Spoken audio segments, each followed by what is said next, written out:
ମୋ ବୃକ୍ଷ ଜୀବଜନ୍ତୁ ପଶୁ ପକ୍ଷୀର ମୁଁ ଉପକାର କରିଥାଏ। हे वृक्ष मते फल दिया।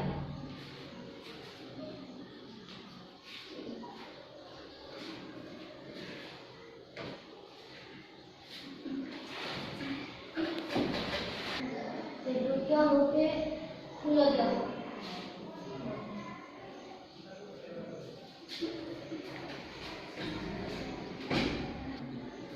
हे वृक्ष मु तुम छाई तले बसिछि, तुमरा कोनोसी आपत्ति अछि कि? नहीं।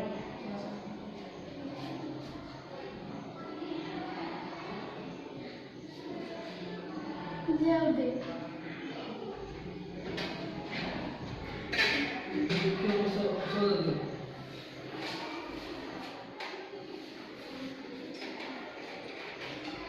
हे वृक्ष मते पत्र दिया।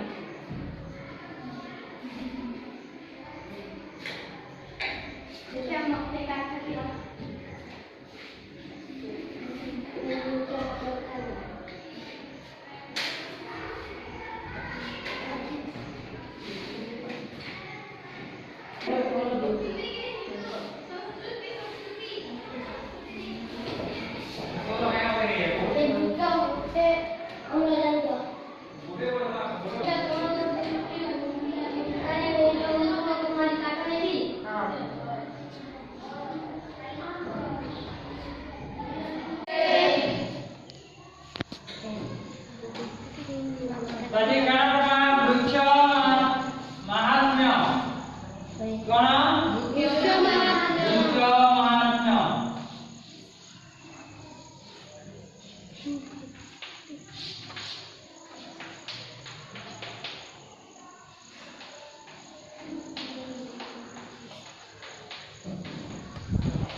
कवि के जगन्नाथ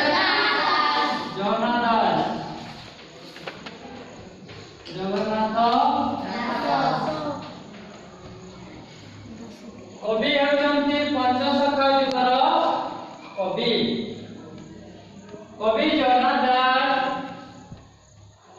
पंचदश शताब्दीर शेषार्ध और षोडश शताब्दीर प्रथमार्धरे जन्मग्रहण करथिले। आउ तांकर पवित्र ग्रंथ होची भागवत। से भागवत रचना करथिले। आ भागवत प्राचीन काल रे प्रत्येक गां शहर मानकरे गुटे भागवत टुंगी करा जाई पाठ करा जाउथिला। सेही भागवत हेउची हमर ओडिया जातिर महाकाव्य। आउ भागवत दशम स्कंध गोपलीला अंतर्गत त्रयोविंश अध्याय एही कविताटी अणा जाय। तो ए कविता रो भावार्थ बहुत सुंदर मधुर। हां एही भागवत पढ़िबा द्वारा लोक माने पुण्य प्राप्ति होय बोली लोक मानकर विश्वास रहिछि।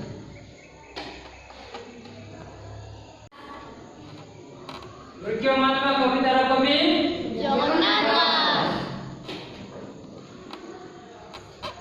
दीपक से केते शताब्दी रे जन्मग्रहण करथिले? केउ शताब्दी रे जन्मग्रहण करथिले?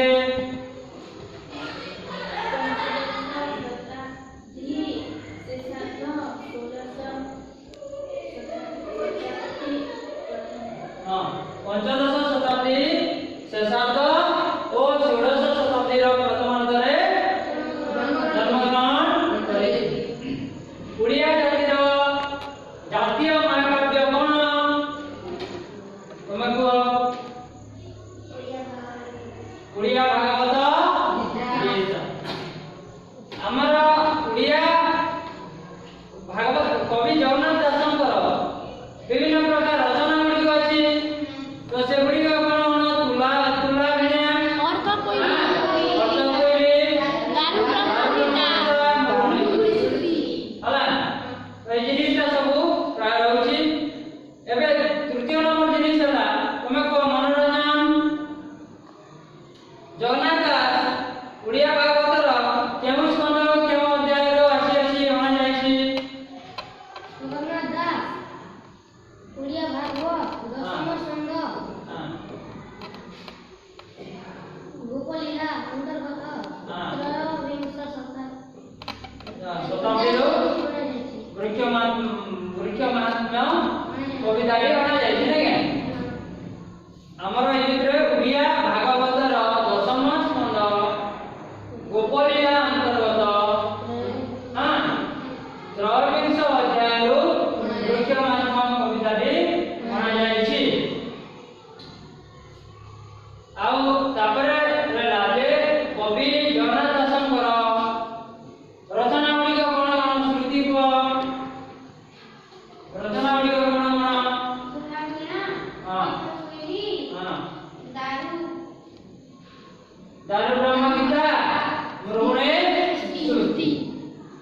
ଜଗନ୍ନାଥ ଦାସ।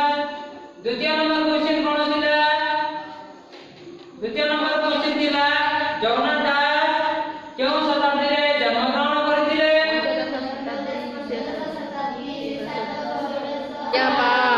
ହେମନ୍ତେ କୃଷ୍ଣ ଆଜ୍ଞା ପାଇ କନ୍ୟାରେ ଗଲେ ତୁଷ ହୋଇ।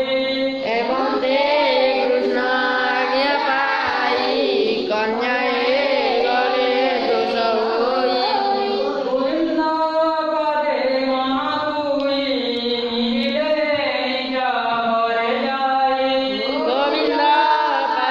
ମନ ଧୋଇ ମିଳିଲେ ନିଜ ଘରେ ଯାଇ। ଗୋପାଳ ମେଲେ ଦାମୋଦର ଗାଈ ଚରାଇ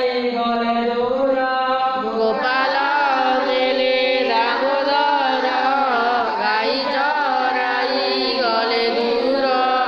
ନିରାଗର ବିତେ ଜଲାଗି ପୁଏ ହୋଇଲେ ଦୁଃଖ ଭାଗି। ନିରାଗର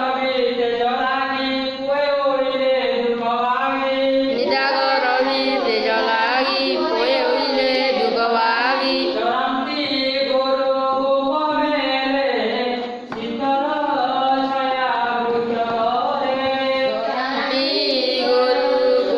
ମେଲେ ଶୀତଳ ଛାୟା ବୃକ୍ଷ ତଳେ। ହେମନ୍ତେ କୃଷ୍ଣ ଆଜ୍ଞା ପାଇ କନ୍ୟାରେ ଗଲେ ତୁଷେ ହୋଇ। ହେମନ୍ତେ ବୋଲେ ଏଇକ୍ଷଣେ କୃଷ୍ଣଙ୍କ ଆଜ୍ଞା ପାଇ କନ୍ୟାରେ ଗଲେ ଗୋପବାଲା ମାନେ ତୁଷ ଅର୍ଥ ସନ୍ତୁଷ ହୋଇ। ଅର୍ଥାତ୍ ଏଇକ୍ଷଣେ କୃଷ୍ଣଙ୍କ ଆଜ୍ଞା ପାଇ ଗୋପବାଲା ମାନେ ସନ୍ତୁଷ ହୋଇଗଲେ। ଗୋବିନ୍ଦ ପାଦେ ମନ ଧୋଇ ମିଳିଲେ ନିଜ ଘରେ। ଗୋବିନ୍ଦ ପାଦେ ମନ ଧୋଇ ମିଳିଲେ ନିଜ ଘରେ। ଗୋବିନ୍ଦ ବୋଲେ ଶ୍ରୀକୃଷ୍ଣଙ୍କ ପାଦ ପଦ୍ମକୁ ଚିନ୍ତା କରି ନିଜ ନିଜ ଘରକୁ ଯାଇ ପହଞ୍ଚିଲେ। ଗୋପବାଲା ମାନେ ନିଜ ନିଜ ଘରକୁ ଯାଇ ପହଞ୍ଚିଲେ। ଅର୍ଥାତ୍ ଗୋବିନ୍ଦଙ୍କ ପାଦ ପଦ୍ମରେ ଚିନ୍ତା କରି ଗୋପବାଲା ମାନେ ନିଜ ନିଜ ଘରକୁ ଯାଇ ପହଞ୍ଚିଲେ। ଗୋପାଳ ମେଲେ ଦାମୋଦର ଗାଈ ଚରାଇ ଗଲେ। ଗୋପାଳ ବୋଲେ ଗୋପବାଲକ ମାନେ ମେଲେ ଦାମୋଦର ବୋଲେ ଶ୍ରୀକୃଷ୍ଣ ଗାଈ ଚରାଇ ଗଲେ। ଗାଈ ଚରାଇବା ପାଇଁ ଦୂରକୁ ଚାଲିଗଲେ। ଅର୍ଥାତ୍ ଗୋପାଳ ମାନଙ୍କ ମେଲରେ ଶ୍ରୀକୃଷ୍ଣ ଗାଈ ଚରାଇବା ପାଇଁ ଦୂରକୁ ଚାଲିଗଲେ। ନିଦାଘ ରବି ତେଜ ଲାଗି ପୁଏ ହୋଇଲେ ଦୁଃଖ। ନିଦାଘ ଅର୍ଥ ପ୍ରଚଣ୍ଡ, ରବି ତେଜ ବେଲେ ସୂର୍ଯ୍ୟ ତାପ ଲାଗି ପୁଏ ବେଲେ ଗୋପବାଲକ ମାନେ ଦୁଃଖ ଭାଗି ବେଲେ ଦୁଃଖ ଅନୁଭବ କଲେ। ଅର୍ଥାତ୍ ପ୍ରଚଣ୍ଡ ସୂର୍ଯ୍ୟ ତାପ ହେତୁ ଗୋପବାଲକ ମାନେ ଦୁଃଖ ଅନୁଭବ କଲେ। ଚରାନ୍ତି ଗୋରୁ ଗୋପ ମେଲେ ଶୀତଳ ଛାୟା ବୃକ୍ଷ। ଚରାନ୍ତି ଗୋରୁ ଗୋପ ମେଲେ ଅର୍ଥାତ୍ ଗୋପବାଲା ମାନଙ୍କ ମେଲରେ ଶୀତଳ ବୃକ୍ଷ ଛାୟା ତଳେ ଗାଈମାନଙ୍କୁ ଚରାଇଥାନ୍ତି। ଅର୍ଥାତ୍ ଶ୍ରୀକୃଷ୍ଣ ଗୋପବାଲକ ମାନଙ୍କ ମେଲରେ ବୃକ୍ଷର ସୁଶୀତଳ ଛାୟା ତଳେ ଗାଈମାନଙ୍କୁ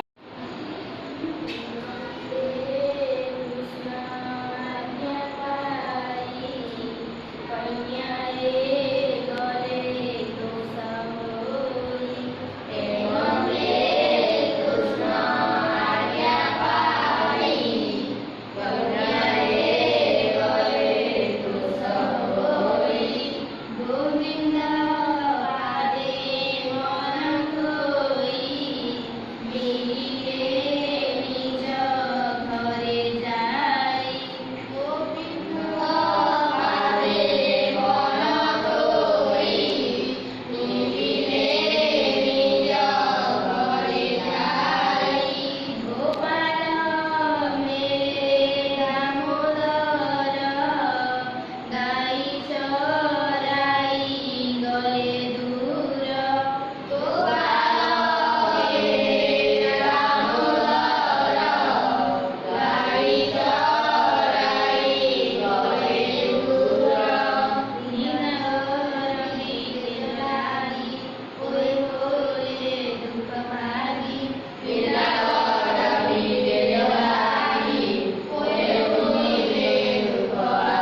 ପାଇ କନ୍ୟାଏ ଗଲେ କୁଶ ହୋଇ। ଗଦ୍ୟ ରୂପ ଲେଖ।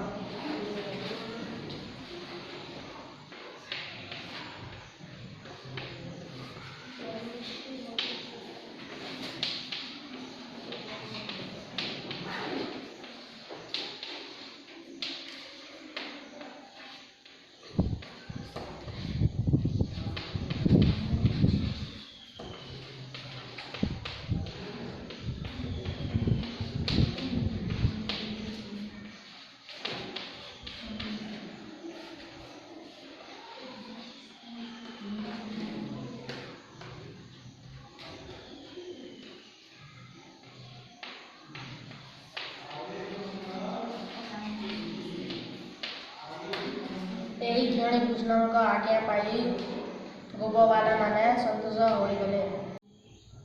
ଆଜି ପାଇଁ ତୁମର ଗୃହ କାର୍ଯ୍ୟ ହେଉଛି ଓଡ଼ିଆ ଭାଗବତର ରଚୟିତା କିଏ? 2 ନମ୍ବର କବି ଜଗନ୍ନାଥ ଦାସ କେଉଁ ଶତାବ୍ଦୀରେ ଜନ୍ମଗ୍ରହଣ କରିଥିଲେ? 3 ନମ୍ବର ଓଡ଼ିଆ ଭାଗବତର କେଉଁ ସ୍କନ୍ଧରୁ ବୃକ୍ଷ ମାହାତ୍ମ୍ୟ କବିତା ଅଣାଯାଇଛି?